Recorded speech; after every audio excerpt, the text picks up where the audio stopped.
Well, first of all, thank you, Gabriela Damián Miravete, for being part of this program. We're very happy to talk with you about your story that is called They Will Dream in the Garden. Do you want to say a few words maybe about who you are, what you do? Yeah, well, I'm so glad you invite me. Thanks to you. I'm so happy my story can reach farther lands. I'm Gabriela Damián Miravete, as you said. I'm a Mexican writer of speculative fiction, fantastic literature. I live in Mexico City, but right now during the quarantine, I'm in Cuernavaca, near Mexico City. Okay. It's a very hot city. That's why I have a ventilator just by my side. I write, as I was saying, mainly speculative fiction. I'm a writer of narrative and essay, and that's my biggest love, speculative fiction. Okay. The story that we chose, as I was saying, it's called They Will Dream in the Garden. It's a story that you wrote in 2018, I think, and that won the prestigious Otherwise Award that same year. You wrote it in Spanish, and it was translated in English by Adrian Demopoulos.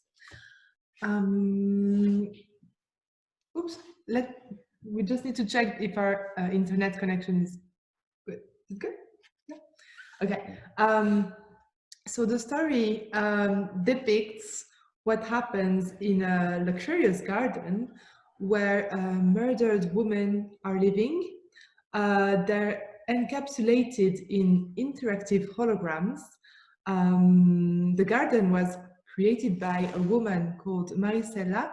She's the caretaker of the garden, and the garden is now open to visitors, and it kind of functions as an educative center, we could say, in a futuristic world where feminicide are already part of history.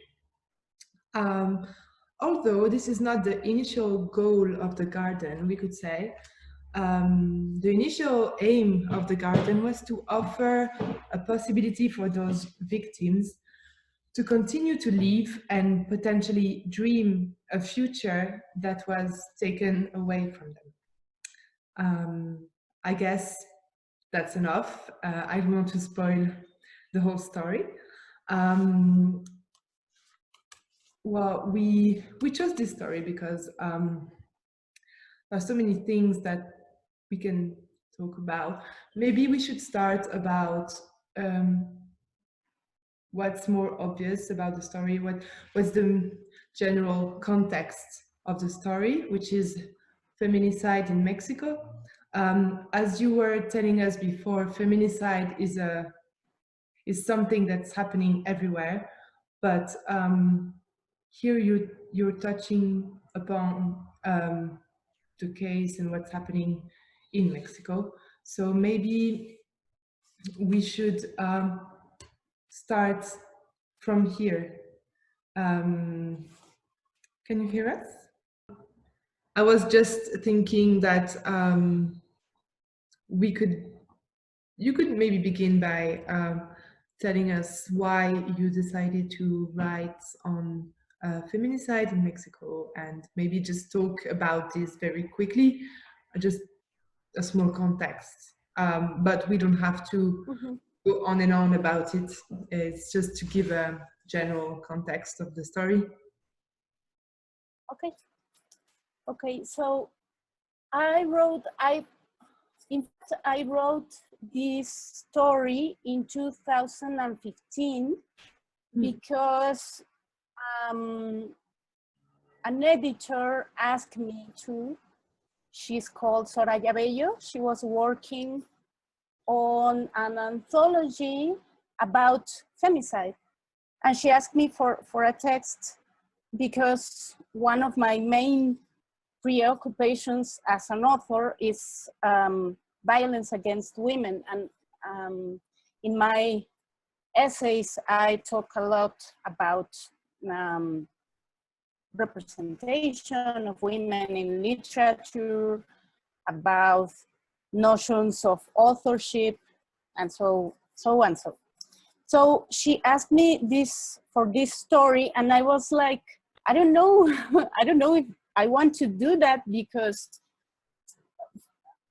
for the things she told me, it was, I think the intention was to create an anthology with a little bit of noir narrative, like detective stories and crime stories. And I didn't want to approach femicide that way, because that was some years ago, like the mainstream narrative in Mexico about violence. And I think it does little for creating a reflection or a conversation more constructive and more positive, maybe, or if any positive can be a result of this. But I didn't want to.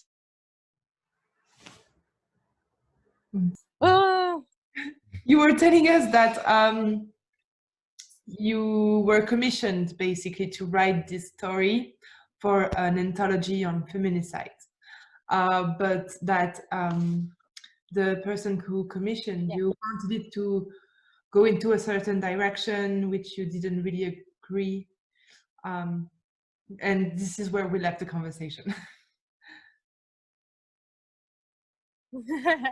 Yeah, I think it was like a problem for me, because it was a topic that interested me the most, but the approach, I wanted to be very delicate and very respectful. So as speculative fiction is like the only way I know and fantastic literature to narrate stories, I tried to do it thinking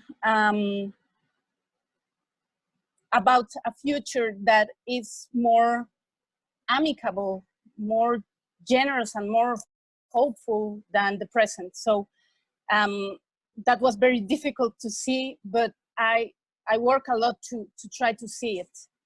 And that was the spirit which the story was, with which the story was written. So at the end, I was like satisfied, because it comforted me. It comforted myself, my own approach to the story, and I hope that the story could also bring comfort to other people. So that was like the process. Okay. Lucas, do you want to ask a few things? Of course, in the story, there is that approach to education, but we were wondering as well, because there is a kind of strange dynamic in it, where where classes go somehow there in the garden to see this murdered woman, but like the teachers are also apprentice, and I mean, there's not really teaching in there, and we found it quite interesting that it was somehow not exactly the point of it, and also that the garden was obliged somehow to have this educational program. So could you tell us a bit about this? Yeah, I was thinking about how we are about memory and how we are thought about memory and history in the history of our countries and the like. And I was like, this is horrible because I don't know if someone killed me. I don't know if I wanted to be used for a purpose. I don't know if I want to be like a heroine or something. I'm a martyr. And I think that's an ethical problem, but also it's like a very complex thing to do, talking about memory without this particular objective, educational or trying to improve our understanding of the past and the violence without that element. So like Ursula K. Le Guin, who's my hero, used to say, every utopia is ambiguous. If you light a candle, you also cast a shadow. So I think that was important to acknowledge that if we are going to restore memory and if we are going to bring some dignity to their lives, we should be careful not to use the victims. And well, that was the intention, to put that in very ambiguous terms. And the critic or the acknowledgement of the system, itself. But it works, I think, because you feel that this education in there is somehow inefficient, and it happens in another way somehow.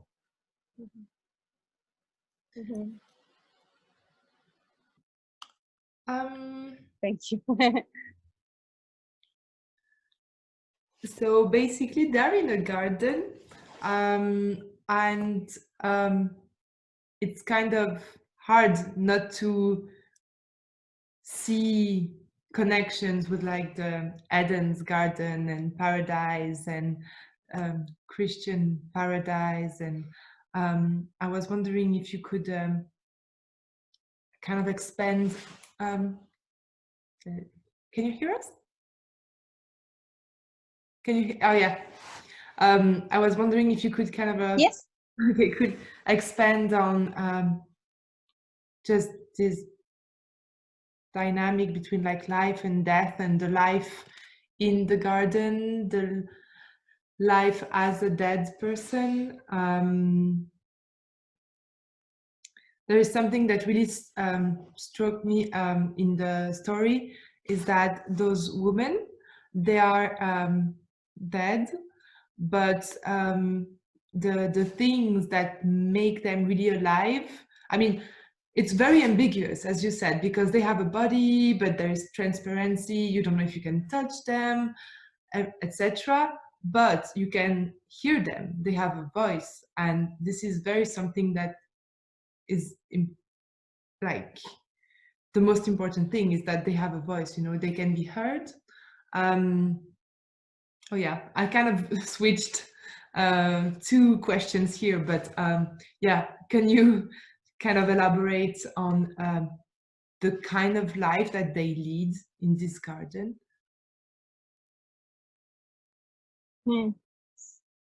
Yeah, well, it's sad because it's an artificial life, and I wanted to acknowledge also in the story that you cannot replace life. Life is a precious thing, is a gift. And if you are dead, you don't have another chance, since I'm like, I'm not up for resurrection or reincarnation. But I think it was very important to me to convey that value to life, because in Mexico, life is so undervalued right now. The bodies, the life itself, it has a very low value now. So I wanted to be clear about that. We can't diminish life as we are doing, and especially the lives of women in so many different ways. But the main expression of that undervalue is femicide. So I wanted to acknowledge that, but also to give with this speculative element the possibility to restore them somehow to them, not only to their families. That it's another theme in the story. They saw their daughters, their mothers, their sisters, their friends come back to life, and that's like comfort in a certain way, but not in a whole way. But I really wanted to restore them, the victims, the possibility to live a second life, or to restore them their future. And that's why in the story there's that possibility of the dream. The night is for dreaming, and the caretaker is programming the things they want to be in a future and to make from their lives, so they are not abandoned to their past only. And that was my intention. Of course, that is like the speculative element, the fantastic element, but I think it's the hopeful part of the story, that somehow maybe that will be possible. Maybe that autonomy and that kind of reparation can be done someday. And I don't know, I think that is hopeful in some. Thank you. Just jumping on this idea of like desires and dreams, and basically the building of future that was taken away from them, that they kind of like continue to live in this garden, and they continue to have goals and things. You express it in a very specific way. So you use the future tense when the caretaker is, when the garden is described at the beginning of the story, it is described in the future. So the garden will be like that, blah, blah, blah. And then the main character, who runs the garden, Marisela, is introduced. And then as we get to know more about who she was, what she did, how was her life, this is written in the past tense, so we understand that it's kind of like a reminiscence of something that happened in the past. And from then, there is like this back and forth between past elements and the reality, so basically the present of the garden, but which is still written in the future tense. So this is a choice that you made as a writer, which kind of accentuates this this idea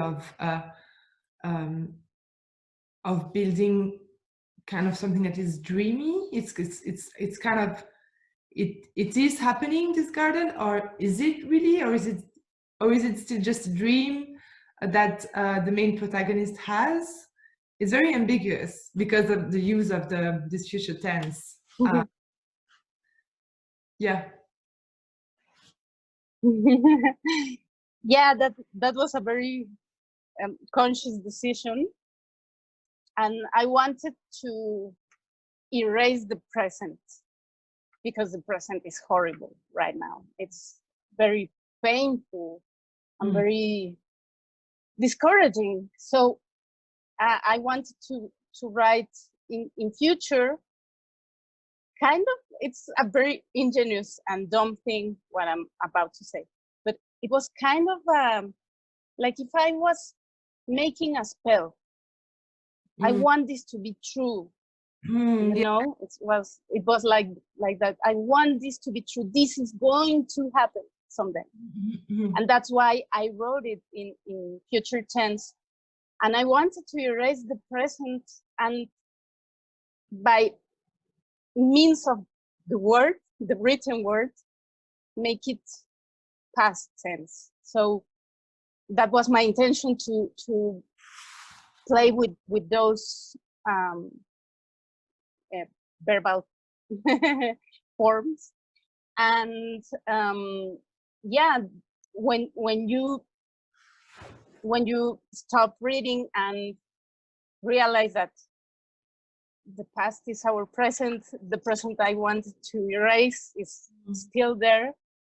I don't know, I wanted to the reader to feel that discomfort and that pain. So it felt more urgent to change it and to make it like the future. But so it's not so ambiguous. It's like, or well, I like it to be that ambiguous, but the intention is that this is a reality. This is a reality in the story, but this could also be a reality in the reality. And I don't know. Yeah, I think it's possible. Well, you're right. It's not ambiguous anymore at the end, you know, because as the story goes on, you give specific dates as well, you know. We understand that Marcela was born in the 80s, that she's now 90-something years old. So when the story starts, it's very ambiguous because you don't know what, where, when. But by the end of the story, this is just very clear that you are talking about violence against women in Mexico today, right now. You're talking about the present while erasing the present. But it's kind of made very clear by the end. And yes, I think you had questions about Tommy? Yeah. I was very interested by the character of Thomas, Tommy. First because he's a boy, and but I think this relation he has with Ruby, is very beautiful. Ruby. Also, it to return to this educational subject, he also shows that the teacher there are just telling him not to do that or this, but are not teaching him anything. And he has this discussion with Ruby, which is a victim, so an hologram. But he has this kind of ingenious will to hug her, to give her cookies, and I was just wondering, I think it's a very important character, and I was just wondering how you would speak about this little Tommy, because he would also be a potential criminal, you know. So can you tell us a bit about little Tommy? Yeah, I'm glad you mentioned Tomasito. He's called Tomasito in the original Spanish version, because I think that's like the pending conversation, the urgent conversation we should have, the role of men in all this, because the killings of women are perpetrated by men, by by male violence. So how can we, how can the men that are not criminals, that are worried about this situation, about women, not only their sisters, their mothers, their friends, but women as a fellow human, can approach to this problem, can reflect about their own role in all this, because yeah, there's that potentiality, but that doesn't mean that it's a destiny. So how can men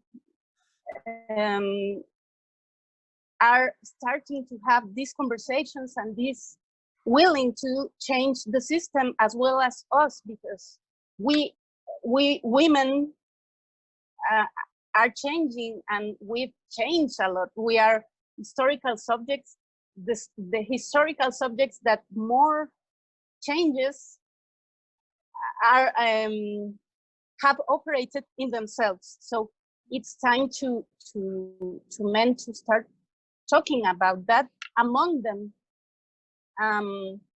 So Tomasito was very important to me because it was part of that, showing that they, of course, can feel compassion, and not only because they have a mother or they have a sister or they have a wife, because not only for that, but because they love women as a fellow human, and they respect women as another human sentient being. So Tomasito is doing that. He is talking with a person and learning that if that person was murdered, it was not her fault, because victim blaming is one of the most common ways to keep diminishing women's lives. If she was killed, if she was raped, it was her fault. So don't feel pity for her, because if some guy raped her, it was her fault. She was wearing a miniskirt or something like that, you know?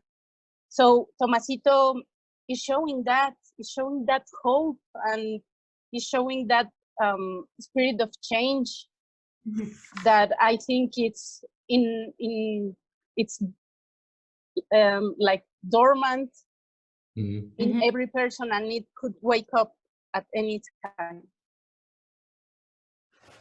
Cool. I kind of lost. What do you want to say? Maybe another interesting thing is the of course the technology and how you use it, because it's also like, it's a bit like the justice, because it's a twisted justice where usually you try to find the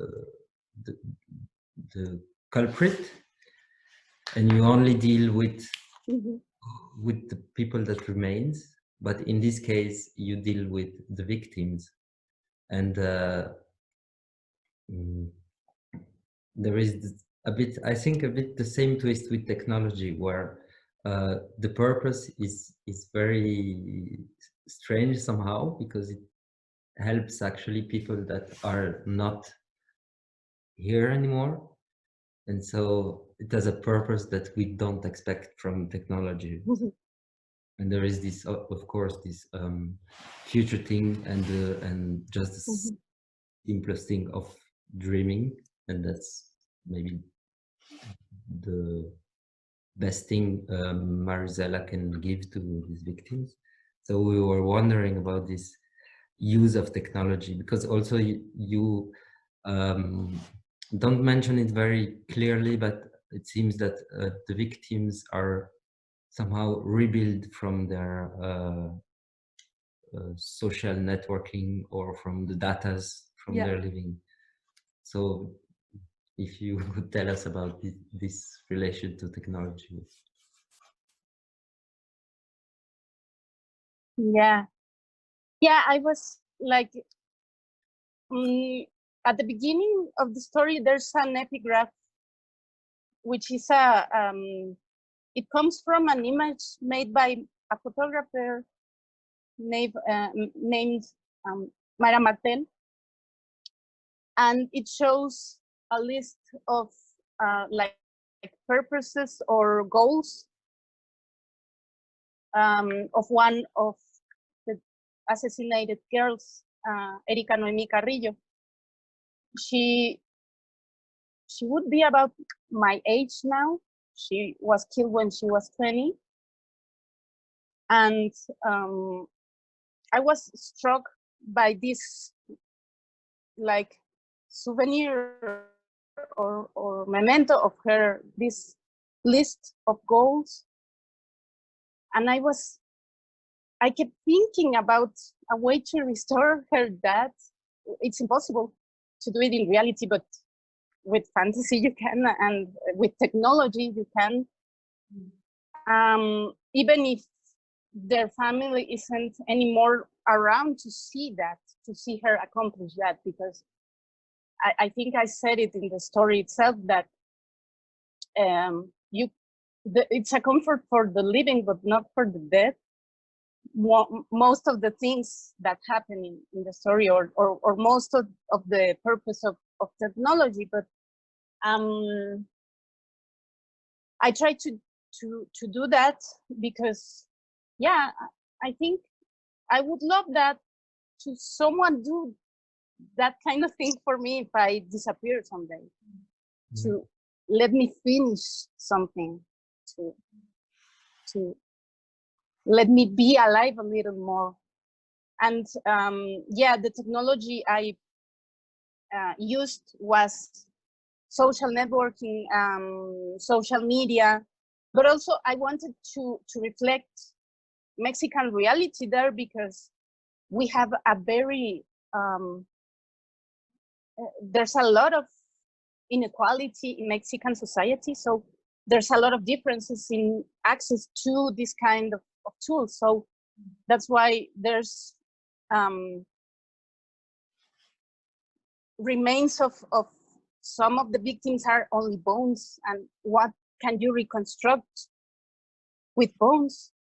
And yeah, from others, there's a lot of stuff, because they were a lot of, they used social media a lot, for example, or their family had a lot of footage or pictures. But there's also an access to immortality or to memory, mm-hmm. linked to technology. And in Mexico, that's hard to see, but we have to recognize it. Who has more right to that, to memory, to immortality? I was struck when I saw there's a recent video like rolling on the web about a virtual reality project. I think it's a documentary that shows a mother encountering her dead daughter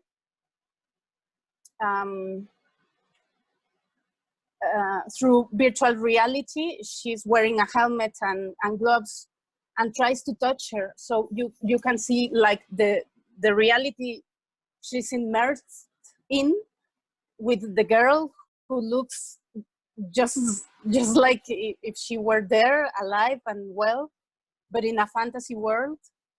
And the mother, her pain and her tears and her voice is very real, and it's like devastating, but it's also very reassuring and comforting for her. So I think this kind of technical devices and this kind of technology can also bring some sense of justice and humanity to us, or reparation. I don't know if like in my story, but maybe in other ways. I hope that could become a reality. Well, thank you so much for sharing all this with us. We had a lovely time speaking with you, and we really enjoyed the story. I was wondering, what are you working on now? Are you working on new stories that we could find somewhere online as well? Or? Yeah, I'm working on a short story collection. This short story, which won the T3 award, now otherwise award, last year, is part of that collection of stories.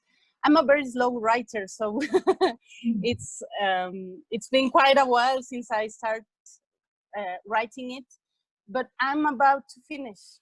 So I hope you can read the complete collection soon. Let's hope. We have a very strange circumstance right now, but I've been working. I keep working all the time. So, but there's some stories from this same collection available online, and some of other stories that are in translation in English and online. Also, if you want to read them, I'm in an anthology that last year was nominated inside of a bigger project, the Mexican X Initiative, to a Hugo Award. It's called A Larger Reality.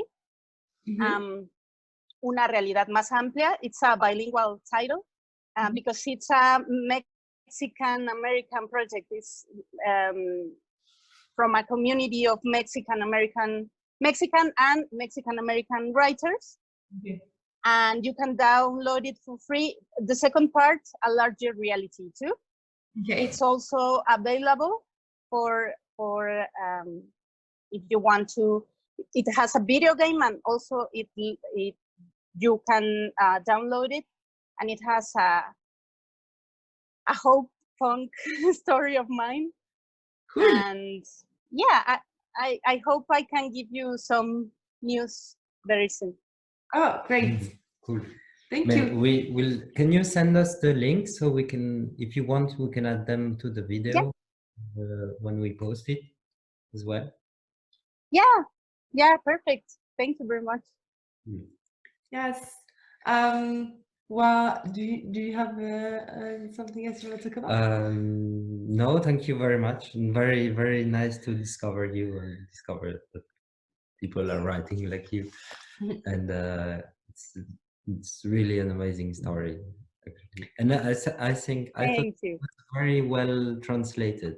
Let me know if I'm wrong, but yeah, it seems very well translated in English as well.